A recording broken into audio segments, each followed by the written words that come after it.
इस गांव में सब कुछ जिंदा सा लगता है, मगर यही सबसे बड़ा झूठ है, क्योंकि यहाँ कोई भी पूरी तरह जिंदा नहीं है। शाम का वक्त था जब मैं बिना किसी इरादे के इस गांव की सीमा पार कर गया।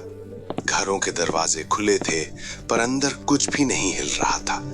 न बच्चों की हंसी, न किसी जानवर की आहट, सिर्फ एक भारी दबाव सी खामोशी जो कानों में नहीं सीधे दिल में उतर रही थी। तभी मेरी नजर उस पर पड़ी, एक बूढ़ी औरत। वो बैठी थी, बिल्कुल स्थिर।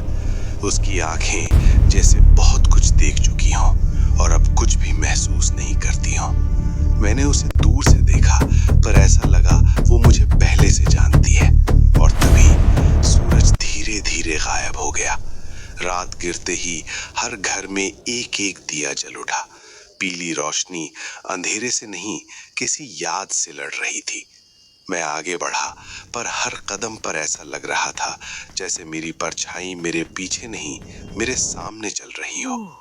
अचानक वो बूढ़ी औरत मेरे बिल्कुल पास खड़ी थी। बिना कुछ कहे, बिना सांस बदले, उसने एक घर की तरफ इशारा किया। मैंने उस घर में कदम रखा, दिल जैसे सीने से बाहर निकल आएगा। मेरे सामने वो दरवाजा अचानक बंद हो गया। अंदर सिर्फ एक दिया जल रहा था और दीवारों पर लंबी टूटी सी परछाइयां। पीछे एक बंद कमरा। उसे देखते ही मुझे पता था वो कमरा मुझे नहीं छोड़ने वाला। दरवाजा खुला।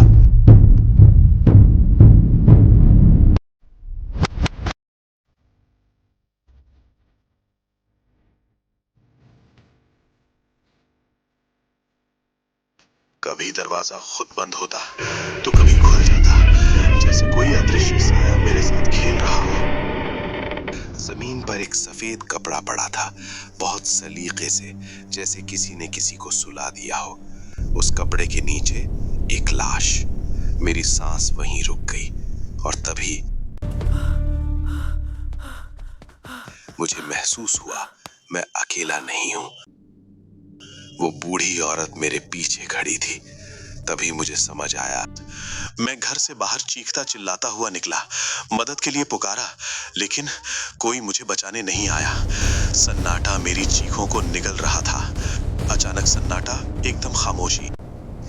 तभी मुझे समझ आया, इस गांव के हर घर में एक लाश क्यों है।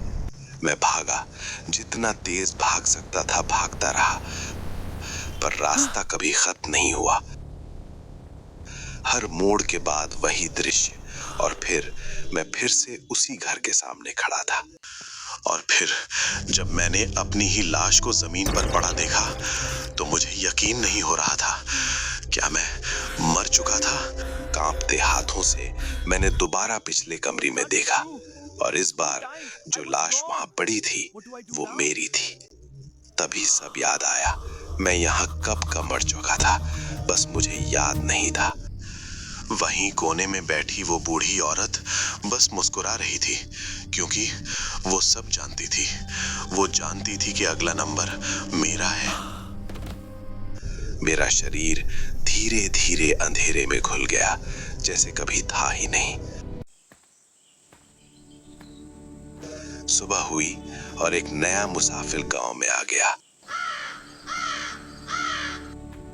मैं चुपचाप उसे देख रहा था, बिल्कुल उसी बूढ़ी औरत की तरह। गांव फिर से जिंदा सा लगने लगा।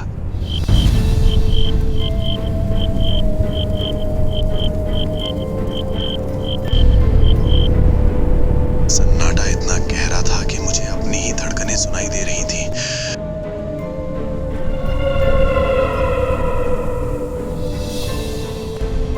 वो बूढ़ी औरत अपनी जगह बैठ चुकी थी।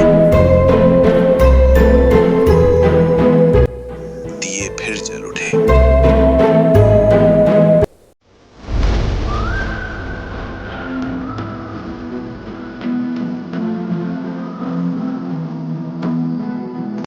पूरा गांव फिर से अंधेरे में डूब गया। दिया झपका, जैसे किसी की सांस टूट गई हो।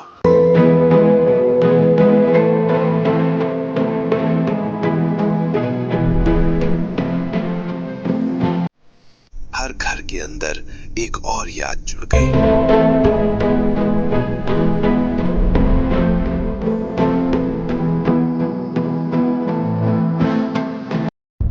क्योंकि इस गांव में जो भी आता है वो मेहमान नहीं होता।